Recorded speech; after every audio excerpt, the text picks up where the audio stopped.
Sejam bem-vindos ao Espaço Opinião. Hoje começamos por falar dos autarcas municipais. Segundo um estudo, têm excesso de poder. Falamos também do balanço de 3 anos de governo. Falamos dos professores de educação. O governo é então obrigado a voltar às negociações. Falamos dos estivadores e as consequências da greve. E na política internacional, Venezuela aceita ajuda humanitária da ONU pela primeira vez. São estes os temas que temos hoje em análise. Comigo em estúdio, Albino Almeida. Albino, obrigada desde já pela sua presença. Albino Almeida, hoje o primeiro tema é precisamente um estudo da Fundação Francisco Manuel dos Santos sobre a qualidade da governação local em Portugal, que nos diz que os autarcas municipais têm excesso de poder. O que é que isto quer dizer, Albino Almeida? Bom, em primeiro lugar, uma saudação a todas e a todos que nos podem ver e ouvir e dizer que nós estamos a falar das adjudicações diretas. Quer dizer que são aquelas contratações que o Presidente da Câmara, que a lei fez com muito poder. Porque lá em casa não saberão que o Presidente da Câmara, quando a Câmara é eleita, depois de tomar posse, tem os poderes todos. Depois faz uma delegação de competências. Esta delegação de competências não precisa de mais nada, é o poder dele, de as fazer nos vereadores, podendo, por exemplo, dar pelouros ou não aos vereadores da oposição. A regra em Portugal, salvo raras exceções, é os vereadores da oposição não têm pelouros, não têm atividade, digamos assim, só vão às reuniões da Câmara. E por isso, a lei fez assim. A lei diz que no momento da eleição o Presidente de Câmara reúne em si todos os poderes, que depois, como eu estava a explicar, delega a uma delegação de competências nos vereadores que passam a gerir cada área que lhes é delegada. Os presidentes tutelam, de alguma maneira, esses poderes que distribuem, mas para o retirar a um vereador tem que ter o apoio de toda a Câmara Municipal, por isso. Esse é um poder imenso, à partida, é um poder imenso. Por isso, quando há necessidade de agir rapidamente e a espera pelos procedimentos normais seria longa e a Câmara só estaria, digamos, disponível para responder aos problemas suscitados depois de um processo relativamente longo de várias exigências que a lei coloca, a própria lei coloca essas exigências todas, criou esta figura da adjudicação direta para valores inferiores a 25 mil euros. Por isso, o que aqui está em causa é a fiscalização desses atos que são basicamente do Presidente da Câmara, podendo ser de um vereador, a quem o Presidente da Câmara conceda, não é? Dê a possibilidade de fazer essa adjudicação. Ou que a solicita ao Presidente da Câmara, olha, eu preciso de uma coisa qualquer. E, portanto, o caminho é fazer uma adjudicação direta, que é poder do Presidente da Câmara. Isso é a própria lei, que está feita, que é muito exigente, é muito intrincada, embrincada, diria mesmo, e, portanto, torna os procedimentos a que o Presidente da Câmara tem que submeter qualquer decisão muito lentos. Caminhos para resolver este poder que fala hoje o estudo. Poder é excessivo. Pois, ou excesso de poder. Eu preferia dizer que, conceptualmente, o Presidente da Câmara tem excesso de poder. Conceptualmente, pelo que acabei de lhe dizer, ou seja, ele após eleito é o número 1 da lista e após ir para a Câmara. E falando diretamente nas adjudicações. Exato. Poder que o Presidente da Assembleia não tem. O Presidente é eleito pelo povo, mas a seguir tem que ser sufragado pelos seus pares, pelos deputados. Por isso não tem o mesmo poder. Eu diria, portanto, que a solução para estes problemas, que apesar de tudo não me parecem excessivamente graves, seria na informação que o Presidente envia a todas as sessões das Assembleias Municipais, vir um relatório das adjudicações diretas e a sua fundamentação. Aquilo permite um debate, porque essa informação é debatida em todas as reuniões das sessões da Assembleia Municipal, são pelo menos 5 por ano. É se calhar um caminho seguro para que a Assembleia possa questionar e perceber a razão das adjudicações diretas. E, portanto, eu diria que é uma forma, é perfeitamente fácil, entre aspas, não é? As mudanças de lei são tudo menos fáceis, como saberá, mas pode ser um caminho. Eu creio, aliás, que o professor Luís Sousa, que é quem está a dirigir este estudo em concreto, apresentou várias alternativas, vários caminhos. Um deles é o reforço do poder das Assembleias. Lá está. Eu diria que uma adjudicação direta pode ser sindicada pela Assembleia, percebida e, eventualmente, haver uma recomendação à Câmara para que um procedimento semelhante no futuro não tenha lugar ou seja feito de outra maneira. Portanto, há que aumentar, em vez de ser apreciação da informação escrita do Presidente, se calhar vale a pena dar-lhe um pouco mais de poder a este ato de apreciação, não é? E, portanto, encontrarmos caminhos de check and balance, como dizem os americanos, que é, não há nenhum problema que uma pessoa tenha o poder todo, desde que tenha forma de ser monitorizado e acompanhado. Relativamente a este estudo, então, Ribau Esteves, vice-presidente da Associação Nacional de Municípios, considera que é preciso mudar o quadro legal? Bem, o Dr. Ribau Esteves tem pergaminhos nesta matéria, há que reconhecê-lo. E um deles é que ele defende há muito tempo, por exemplo, que os orçamentos deviam ser apresentados à Assembleia, nas suas grandes linhas, ser discutidos com a Assembleia e só depois aprovados em Câmara. Ora, o que acontece neste momento é que os orçamentos são aprovados na Câmara e vêm fechados como proposta fechada para a Assembleia, sendo, portanto, impossível mexer-lhe. É uma proposta única, ou se aprova aquilo ou não se aprova. E a Assembleia tem uma bomba atómica ao seu dispor que nunca usa, que é a destituição da Câmara, pela simples e elementar razão que normalmente a força que suporta a Câmara é maioritária na Assembleia. E, portanto, há aqui em alguns casos, este excesso, entre aspas, de poder pode ser mal utilizado. Eu acredito que a lei tem formas, como eu dizia atrás, de fazer este escrutínio e de fazer esse controle. Tem é que ter, naturalmente, o Dr. Ribau Esteves tem pergaminhos, ou seja, ele defende que as decisões deviam ser explicadas antes de serem tomadas e não depois como matérias acabadas. É um caminho. Muito bem. Albino Almeida, depois então de analisarmos a conclusão do estudo da Fundação Francisco Manuel dos Santos sobre a qualidade da governação local em Portugal, passamos ao próximo tema e falamos do Governo, do balanço de 3 anos do Governo. António Costa reuniu o Executivo em Braga numa sessão de perguntas e respostas sobre o mandato até ao momento. Que balanço de 3 anos de Governo, Albino Almeida? Bem, o balanço de 3 anos de Governo que António Costa fez, isto está ligado com aquilo que estávamos a falar antes, não é? Tem a ver com a qualidade da democracia. É bom prestar contas e ouvir os cidadãos. Eu penso que o modelo pode ser ainda mais aperfeiçoado, porque, por exemplo, nós estamos a falar de muitas das políticas que têm impacto local e eu não vi ontem nenhumas perguntas feitas, por exemplo, por presidentes da Assembleia Municipal. Não vi. E devia haver, porque, como me colocou, há várias questões que imporia, por exemplo, a questão da manutenção das estradas, que agora está na boga por causa de Borba. Ou seja, eu acho que não estava ali representada, e penso que é uma crítica a fazer ao modelo de prestação de contas, não está representada a sociedade civil neste sentido. Isto é, há entidades locais, para além dos estudantes, que eu acho absolutamente notável que se faça isto com estudantes, para lhes induzir a participação cívica. E eles que estão praticamente agora a tomar conta da vida através da profissão. Mas, em boa verdade, há entidades que importa ser ouvidas, não direi as institucionais, porque o Governo ouve a Associação Nacional de Municípios, ouve os sindicatos, ouve seja o que for. Ouvindo os cidadãos, acho que era importante, era simbólico e decisivo, por exemplo, que ontem tivéssemos visto um representante das Assembleias Municipais, por exemplo, porque nelas, cada vez mais, vai estar o segredo de uma boa governação local em complemento da governação central. Porque muitas das questões que o Governo está a tentar descentralizar para as autarquias vão passar pelas Assembleias Municipais. E, portanto, foi uma oportunidade perdida, se quiser. Essa responsabilidade vai ficar junto dos presidentes da Assembleia? Essa responsabilidade vai ficar nas Assembleias. Eu não quero não quero lutar por nenhum poder especial dos presidentes das Assembleias. Quero lutar pela dignificação das Assembleias.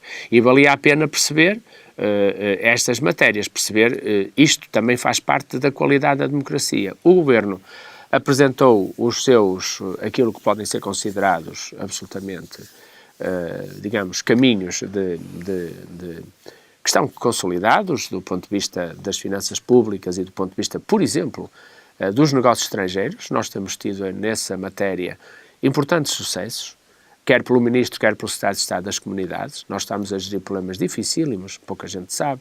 Por exemplo, ninguém ouve falar aqui da África do Sul e ele está a ser gerido no Ministério dos Negócios Estrangeiros. O próprio problema da Venezuela, que falaremos mais à frente, obrigou a que o Ministro dos Negócios Estrangeiros tomasse uma posição firme quando empresários portugueses estiveram detidos por causa de uma mudança legal na Venezuela. A relação com Angola, completamente reabilitada neste mandato, nestes 3 anos também. Depois, prova disso também a vinda de João Lourenço, uma visita oficial de 3 dias a exatamente, João Lourenço. Um entendimento que este governo teve muito bom com o Presidente da República, algo que deve ser,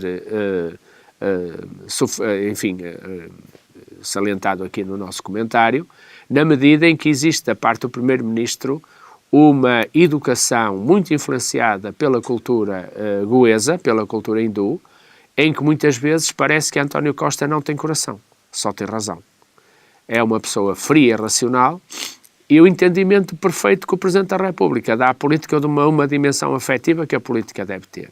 Albino Almeida, eu diria que a relação com o Presidente da República também devia ser um crédito deste governo, e ontem também não a vi muito bem explicada, se quer que lhe diga. Apenas houve um caso que de facto criou aqui, não criou nenhum mal-entendido, mas criou aqui alguma, digamos assim, fez tremer, podemos dizer assim, essa relação de que Albino Almeida falava, foi precisamente o caso Tancos, mas de resto, de facto, tal como disse, as relações entre António Costa e Marcelo Rebelo de Sousa também são aqui um destaque destes 3 anos de governação. São um destaque porque, como sabe, a solução política é nova, quer dizer, o partido que lidera o governo não foi o partido que ganhou as eleições. Isso, à partida, traria um risco. Depois, a improbabilidade do entendimento para governo poder ser durável, poder resistir, como resistiu também às diferenças brutais em algumas matérias. Olha, curiosamente, porque é que eu acentuei? Porque as diferenças maiores entre os partidos que apoiam o governo e o PS, que é o partido que lidera o governo, estão nas áreas que eu referi. Estavam na forma como Portugal quer cumprir os acordos europeus em matéria de déficit, e Mário Centeno ontem nem teve perguntas, e estão também no sucesso com que Santos Silva liderou os negócios estrangeiros, sem fazer notar e sentir-se que os partidos que apoiam o governo são contra a NATO, são contra a Europa, está a ver? Por isso é que eu digo que a arte e o engenho desta solução política que ontem se apresentou aos cidadãos tem estas 3 grandes vantagens, a saber, diluiu completamente as diferenças que existem, grandes e insanáveis, como diria Jerónimo de Sousa, entre os partidos em matéria de finanças e política internacional, mas também o reconhecimento e o trabalho em parceria, eu diria, exemplar, com o Presidente da República. Eram 3 condições fundamentais que estavam na origem dos que diziam que o diabo iria surgir mais tarde ou mais cedo. Estamos quase no fim da legislatura, vai ser aprovado o próximo orçamento até ao mês que vem e, portanto, isto significa que esses são trunfos importantes do governo, porque estará de acordo comigo que numa solução diferente, que foi aquela que nos governou até 2015, nós tivemos demissões irrevogáveis. E não era de uma pessoa qualquer, era de um ministro adjunto, era do ministro da Presidência. Tivemos a saída a meio do mandato do ministro das Finanças. Numa coligação que tinha tudo para funcionar bem, que tinha tudo para fazer bem e que teve as dificuldades que todos nós conhecemos. Portanto, eu diria que o balanço que eu gostaria de fazer do atual governo está muito por aqui. Depois pegou em algumas missões, que são missões nacionais, de interesse nacional, estratégico, como seja a transferência energética, como seja a transferência de competências para o poder local, está em desenvolvimento e vai ter que trabalhar esta matéria com muito cuidado e ouvindo, escutando aquilo que a sociedade tem para dizer ao governo nestas áreas que são tão decisivas, como se está a ver em França, da transferência energética, que obrigará que as pessoas sejam induzidas a deixar tudo o que usa energia a partir de combustíveis fósseis e também, fundamentalmente, peço desculpa, em Portugal, a descentralização. Albino Almeida, apenas uma última questão também relativamente então a este balanço de 3 anos de governo. Aqui também uma forma diferente de abordar a política, uma forma também de proximidade com a população e também aqui com os estudantes. Albino Almeida, António Costa falou também sobre o Brexit e sobre a importância de Portugal no projeto europeu. Referiu que o Reino Unido, que a saída do Reino Unido da União Europeia sai então da União Europeia, mas não sai da Europa, questionado sobre o fecho das fronteiras. É também aqui um tema sensível, o Brexit, Albino Almeida. O tema é sensível. Vamos ver como corre até março, porque pode trazer uma grande desestabilização a toda a Europa, na medida em que os ingleses... Incluindo Portugal. Eu hoje li com grande satisfação que o Rabobank da Holanda, que é um banco muito ligado às dívidas soberanas, veio dizer que Portugal está já defendido, pela forma como conduziu as finanças públicas, está já defendido de qualquer sobressalto relacionado com o euro. Seja como for, aquilo que me parece relevante dizer do Brexit é...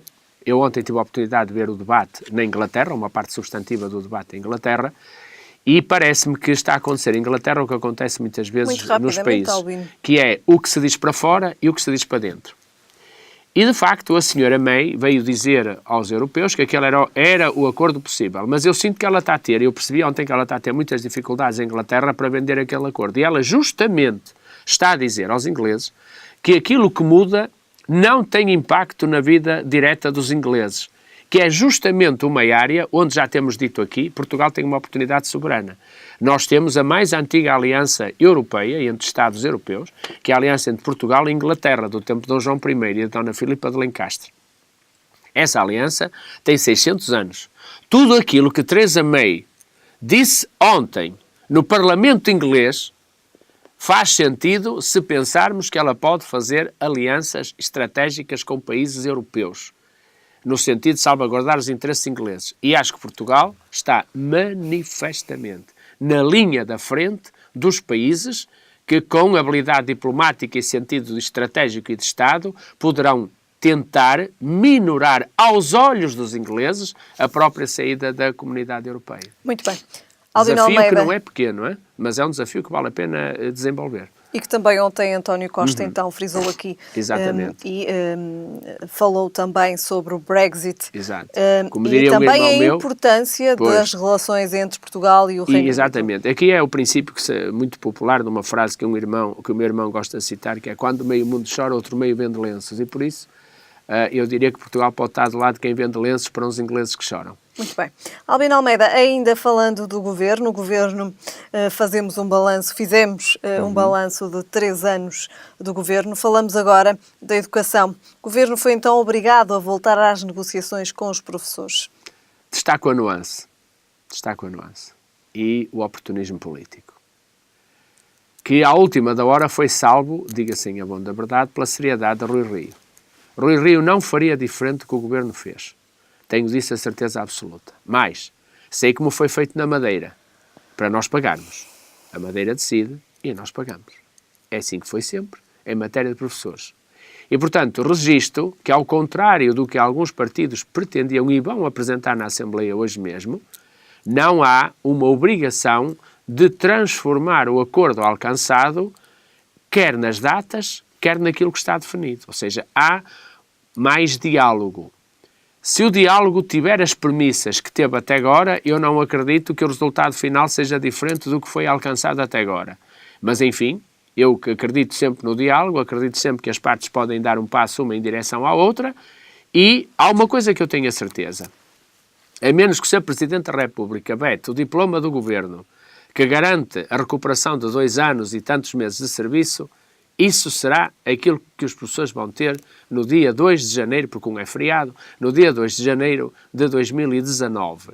Se até lá o Presidente não vetar, se vetar, então volta tudo à estaca zero e esta votação na Assembleia terá, mais uma vez, um contributo de Belém, numa lógica de que, como falávamos há bocado dos poderes dos Presidentes de Câmara, repare, o poder de um primeiro-ministro que não tem maioria absoluta direta é um poder imensamente sufragado e submetido, naturalmente, à vontade soberana dos cidadãos e dos seus representantes. E é disso que estamos a falar. Ou seja, eu não acredito que se as premissas se mantiverem como estão, se vai alcançar um resultado melhor do que aquele que já lá está. Mas, partindo do princípio que se a Presidente promulga a lei. Se não promulgar, aí é um processo todo que se vai reiniciar. Muito bem. Albino Almeida, falamos agora dos estivadores e das consequências da greve. Bem, eu tenho que lhe dizer duas coisas. Em primeiro lugar, eu acho que esta greve tem uma posição absolutamente de base errada.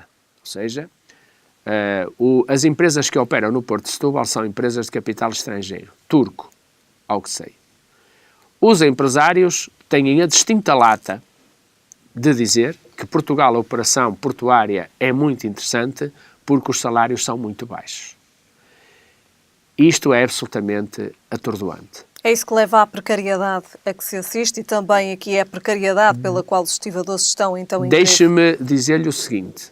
Há anos que o trabalho, as leis do trabalho são olhadas do ponto de vista dos mercados mais liberais e selvagens. E já vou explicar porquê. Mas isso tem vantagens e é preciso ver se no futuro estaremos todos de acordo com o que está a acontecer. A saber, neste caso em concreto, o que está a acontecer são contratos de trabalho celebrados uns atrás dos outros, que substituem um vínculo permanente por vínculos precários. É meu entendimento, até porque o Estado está a dar o exemplo no Prevpab, é meu entendimento que o Estado não devia contemporizar com esta situação e quando concedeu a estas empresas estrangeiras a operação no Porto de Setúbal, devia fazer como faz com tantas outras concessões, olha, que as autarquias fazem, que é obrigar a que os postos de trabalho, a relação de trabalho seja impoluta. Portanto, aqui uma falha brutal. E que eu quero assinalar, porque permite ainda, parece gozo, que os senhores que detêm a operação em Setúbal venham gozar com o pagode a dizer isto é maravilhoso porque em Portugal os salários são muito baixos. Então, se são baixos, façam... O governo não é conivente, ou pelo menos foi conivente até agora com esta situação? Deixe-me dizer-lhe, o que eu acho que é negativo aqui é a forma como se olha para isto, porque como a Helena sabe, cada vez que se fala em aumentar impostos sobre lucros, a direita vem dizer estamos a estragar a imagem do país para os investidores. E essa imagem do país para os investidores, a economia dá nisto. Ou seja, dá em que em algumas áreas que são críticas, como é a área do esporte, são críticas, nós temos um problema, que é o problema que estamos a viver no SAD. Mas eu alerto para que venha aí o Sr. Presidente da China. E a China está a tomar conta dos países através da compra dos portos, das operações portuárias. Veremos o que a China vai propor, porque naturalmente estaremos aqui a assistir a um combate internacional de visões diferentes de relação com o trabalho portuário. Mas eu queria dizer outra coisa. Eu próprio, e quero deixar aqui este testemunho como verdadeiro, há dias fui a um evento em Lisboa e tive que sair de Lisboa. E o que eu fiz, naturalmente, tinha sido levado lá por um taxista normalíssimo, à saída do hotel para o evento, e perguntei-lhe se ele estaria disponível para me ir buscar ao evento e levar à estação. E ele disse-me, infelizmente não estou, mas dou-lhe o número da central. Aliás, deu-me 2 números de centrais de táxis. Em ambas as centrais de táxis, foi-me dado o recadinho no gravador, a sua chamada está em lista de espera, música, e passado um bocado ainda não pudemos atender a sua chamada, mais música. Chovia desaustinadamente em Lisboa. E eu tive que fazer um telefonema para o Porto e nesse telefonema sugeriram-me que usasse a Uber. Cara Helena e caras telespectadoras, nunca vi um serviço tão bem feito. A partir do momento em que eu baixei a app e fiquei em contacto com a Uber, eu sei onde estava o táxi que veio ter comigo. Segui o seu percurso até à minha beira e segui também e daí e fui levado, mas eu quero, não, mas isto é importante, porque nós vamos cá voltar muitas vezes, eu vou dar este exemplo. Isto é importante, senão não perdia tanto tempo. E portanto, desde que o homem chegou lá, contatou comigo por SMS, por telefone, eu fui ter com ele e fui para a estação. O dobro da distância que eu percorri, da que tinha percorrido para chegar, custou-me metade. Custou-me metade. Com fatura tudo direitinho. E tratado VIP, tratamento VIP. Com toda a sinceridade, eu pergunto-me, como é que se pode lutar por contrariar uma dinâmica que serve os interesses das pessoas? E aquilo que está a mudar no mundo do trabalho é isto. Esta forma de trabalhar agora em plataformas já vem aí Já vem aí a Uber dos alimentos, já vemos na rua. Portanto, estão plataformas a oferecer-nos serviços, mas nós não sabemos como os trabalhadores são pagos. E este é que é o problema de fundo. Sabemos como é que os serviços são Sabemos que os oferecidos. serviços são altamente aprovados pelos cidadãos. E este é o grande perplexidade que estamos a viver também nos Almeida, portos de Setúbal. peço desculpa que por é a concorrência internacional que nos pode ditar leis diferentes daquelas a que nós estamos habituados. Peço desculpa por interrompê-lo Eu e por, também de peço facto, desculpa ter sido ter longo, que mas- fechar este Sim, tema, sim. mas fica a promessa de que para a próxima semana iremos abordar Muito então bem. esta questão. Porque vale a Iremos pena olhar para novamente isto, esta vale a pena questão. olhar para o novo mundo do trabalho que se está a criar debaixo E dos fa- nossos olhos. e nós a falaremos mais aplaudir. abertamente. Não estamos a ver várias coisas. Esta que estamos a falar da precariedade e a outra muito pior, que é quem paga impostos para a Segurança Social para nós termos reforma daqui a 10 anos. Está a ver como vale a pena cá voltar? Albino Almeida, voltaremos então a este tema na próxima semana. Fica Certo. então aqui a promessa para abordarmos melhor esta questão. Muito bem. Agora, muito rapidamente, e porque o tempo não nos permite sermos mais longos, temos que falar da Venezuela, Sim. do tema então também do tema internacional, e a Venezuela que aceita a ajuda humanitária da ONU pela primeira vez. Peço-lhe, Albino Almeida, muito rapidamente uma nota sobre esta questão. A Venezuela então que se recusava a receber ajuda internacional A humanitária. Venezuela reivindica-se de um regime que, por definição, no seu fundador, que aliás é um ícone da América Latina, da solidariedade.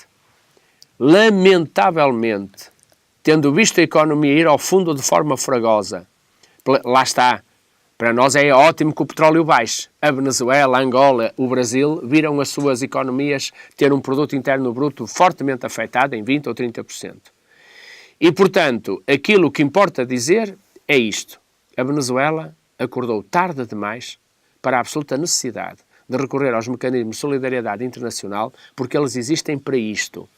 Não se trata tão só, porque é isso que a Venezuela teme, para não confessar o falhanço das suas políticas económicas, a Venezuela tentou iludir a realidade. Ainda bem que pediu ajuda à comunidade internacional, porque nas questões ideológicas não podem sofrer os povos. E infelizmente a Venezuela, que é bolivariana, que é de Simón Bolívar, um exemplo de lutar pelo povo, acabou por negar Simão Bolívar nesta recusa de apelar à solidariedade internacional perante uma circunstância que também não teve culpa, que é a baixa do preço do petróleo, que não é decidida na Venezuela, nem no Brasil, nem em Angola, foi decidida na OPEP e noutros lugares do mundo, afetou estas economias e é, portanto, necessário pedir apoio, uma vez que todos os que estão a apoiar a Venezuela estão a beneficiar com o petróleo mais barato. Muito bem, Albino Almeida, este envio de ajuda humanitária da ONU é um novo capítulo na história da Venezuela. Sem dúvida. Não temos aqui também dúvidas. Voltamos a ver-nos na próxima Deus quiser. semana. Muito Boa obrigado, semana. obrigado. Fechamos então hoje com a Venezuela e então que aceita a ajuda humanitária da ONU pela primeira vez. Foi então o nosso último tema. Estamos de regresso amanhã.